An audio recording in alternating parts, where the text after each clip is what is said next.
Hello everyone and welcome to Retail Archaeology. Today we'll be taking a look at an abandoned Valero gas station in Mesa, Arizona. Now this is a location that I've had my eye on for a while, but I haven't been able to explore it because normally there's actually a lot of cars parked here and people coming and going, which I assume are Uber and Lyft drivers, maybe waiting for the next fare, but on this particular day I only saw one truck parked here and it looked like it was empty, so I thought I would go ahead and take the chance to poke around here and see what I could find.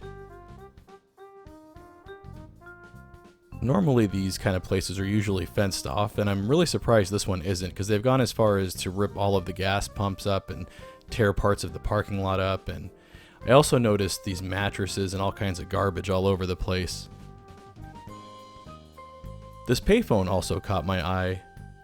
I don't see a lot of payphones to begin with, and I really don't see a lot of these older ones that aren't the upgraded payphones with card readers on them and things like that. The service was disconnected to it though. And there was actually a pile of coins in the coin return here, but unfortunately my camera's not really picking them up.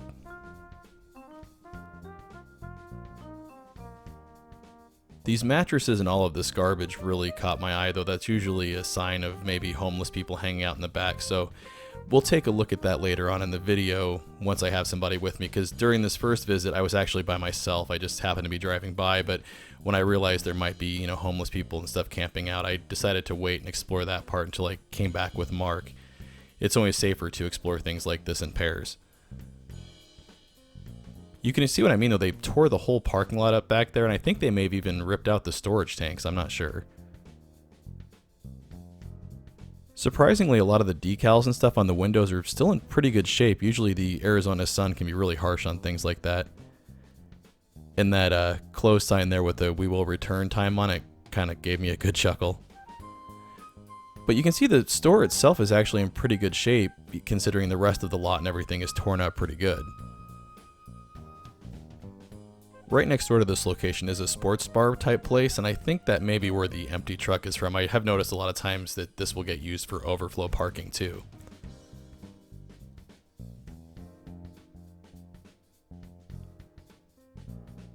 They really did do a number back here on ripping up the pavement though, which again leads me to believe that they pulled the tanks out and maybe the transfer lines and stuff too, just based upon the way that the demolition is. Doesn't look like this newspaper machine's been filled in a while.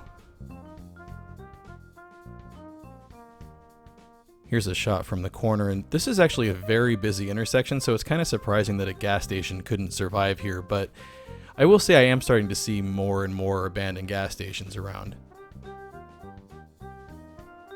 There is a very busy Quick Trip gas station catty corner from this one, and that was built, I don't know exactly when, but years later after this one, and that may have been a contributing factor to this location's demise. This location originally opened in 1996 as a Diamond Shamrock gas station, which was the same year that Canadian company Ultramar purchased Diamond Shamrock and they became Ultramar Diamond Shamrock. However, back in 2001, Valero Energy Corporation acquired Ultramar Diamond Shamrock, and that may have been about the time that this location had changed its name to Valero.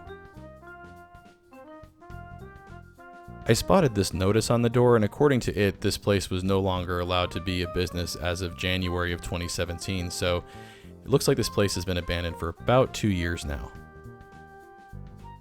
Here's another shot of the inside, but we'll get a better look at the inside later on in the video.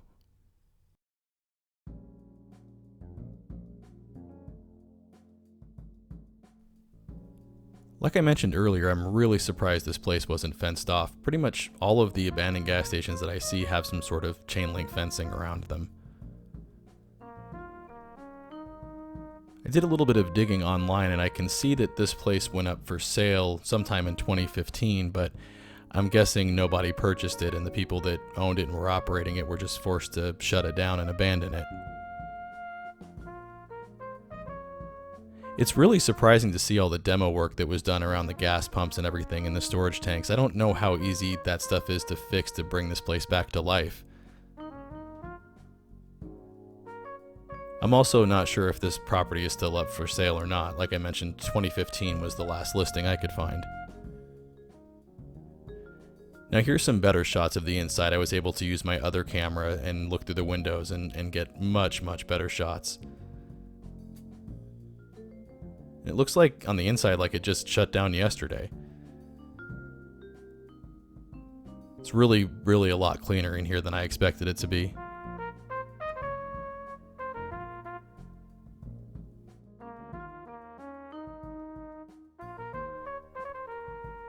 Now at this point I had returned back with Mark to poke around behind the store and take a look at where these mattresses and all of this garbage came from.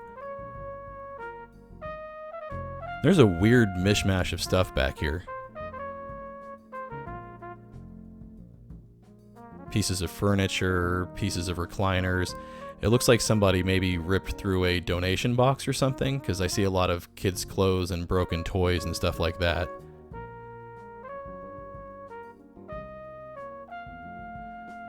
Pipes like that always scare me because I'm always afraid of feral cats living in them.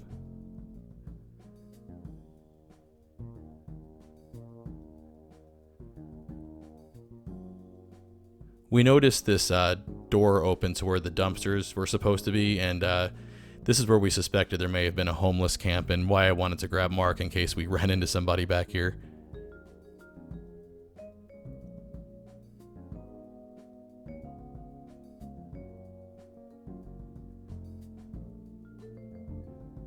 And there is just a lot of junk back here, but it does look like at some point there were people staying back here.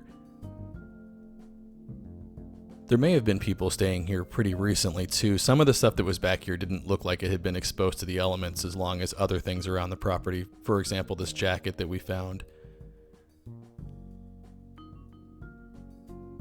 Also the empty pack of cigarettes there, that seems fairly new. And of course you've got the empty liquor bottles. And then there were these muffins here, which, looking at the label and stuff, looks like they've been here a while, but they're not as moldy as I expected them to be. I didn't really see any mold at all on them. So I don't know if they're old or grocery store baked goods are just really full of preservatives. It's always sad to find this kind of stuff, but it's also a good reminder of how quickly things can go bad for people or for yourself.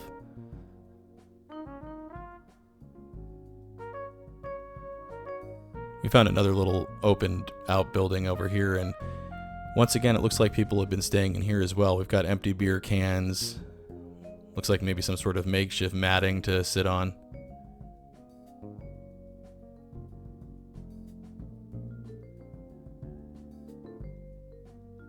Just another reason why I was really surprised this place hasn't been fenced off.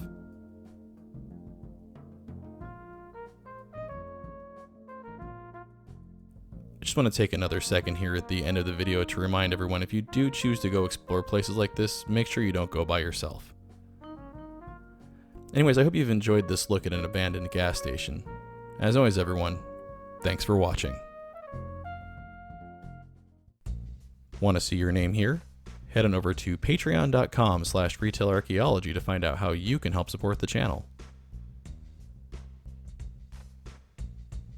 Hey everyone, thanks for checking out my look at an abandoned gas station. If you enjoyed it, make sure to hit those like and subscribe buttons, and also make sure to follow at the social media links down there because that's the best way to keep up with what's going on with the channel.